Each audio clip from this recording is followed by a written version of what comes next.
Hey, everybody, welcome to the Jimmy Dore Show. I'm here with Ron Placone. Hey, Jimmy. We hit 300,000 subscribers. That's nice. Yeah. Thank you for doing that. Thanks for making that happen. We really appreciate it. Please make sure you're subscribed as always because they're unsubscribing people, and we're not kidding. But guess what's happening? You remember when this happened last November? Remember when that happened? Democrats sweep Virginia. Remember? And Lee Carter won? Yep. Who was he was the progressive that the establishment said, hey, you're too progressive. He ran on that platform anyway and won. And won. Socialist. Mm-hmm. Yeah, they like, you're too progressive. You're never going to win. We're not going to help you. He won. And so lots of people, who were the furthest to the left, won that night. So a lot of left. So that has consequences. Guess what happened in Virginia? Elections still matter. This is from Dave Dayen at The Intercept. Virginia Democrats stun state energy monopoly in late night rejection. So there's Dominion Energy.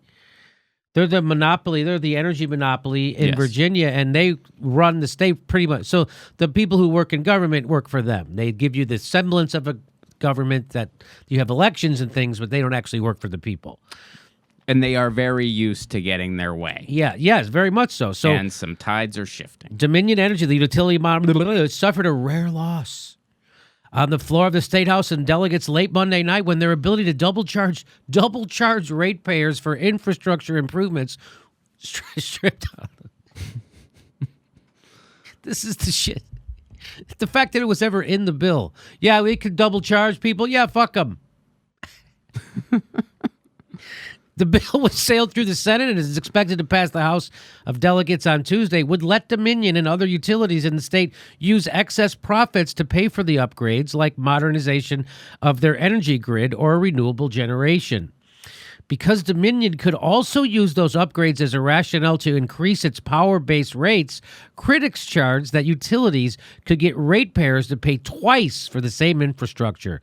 Virginia State Corporation Commission and the State Office of Attorney General agreed. So it's basically like, hey, these upgrades that we paid for using your money, things are better now, so we're going to have to charge you more for those upgrades that we got with your money. Yes.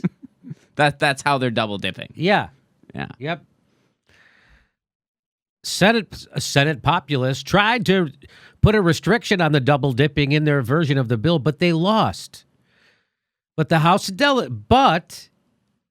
Delegates, with all 49 Democrats joining 6 Republicans, were successful in passing such an amendment in the 100-member chamber. Now, so that's what we're talking. This is a big deal. So that has immediate consequences. And why do you think those 6 Republicans went along with it? Maybe they're in districts. They're like, people aren't complete assholes in my district. I better maybe not screw them over publicly. Yep. The move is a major victory for the Virginia's large freshman class of Democratic legislators, many of whom campaigned against Dominion and their races and refused to take campaign contributions from them. So this is big news. This is what happens when you get someone not taking corporate cash. They all of a sudden, oh my God, now the corporation can't fuck over our people. Just like that. Isn't that weird? Well, yeah, and it's the tale of the bot versus the not bot. The bot, charge them twice. Fuck them. Yeah. The not bot, you're not going to charge us twice. Fuck you. Right? It's an act of defiance against the state's most powerful corporate donor, as well as the Democratic governor, Ralph Northam, who endorsed it. So that Democrat who just got elected endorsed the stupid bill. Mm-hmm.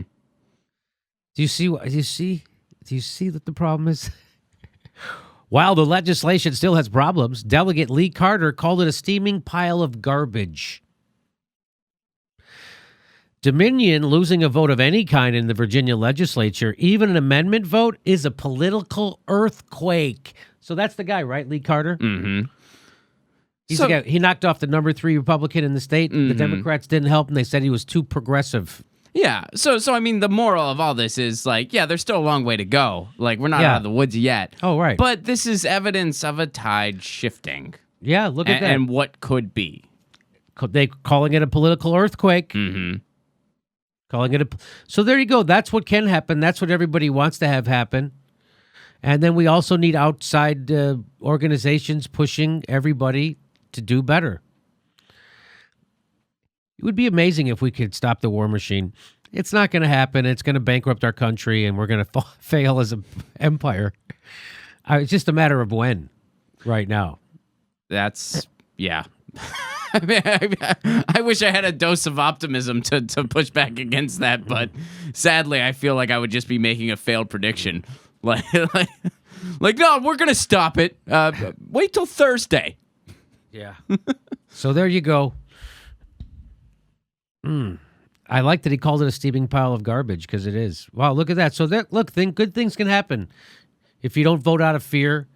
And just like Lee Carter didn't knuckle under to the DCCC or whatever the F it was, the Democratic Party in the state. Because he's a state senator, right? Yeah. Mm-hmm. And when you call somebody a purist for wanting to vote for people that don't take corporate money, when you say that's an unfair litmus, well, here's why.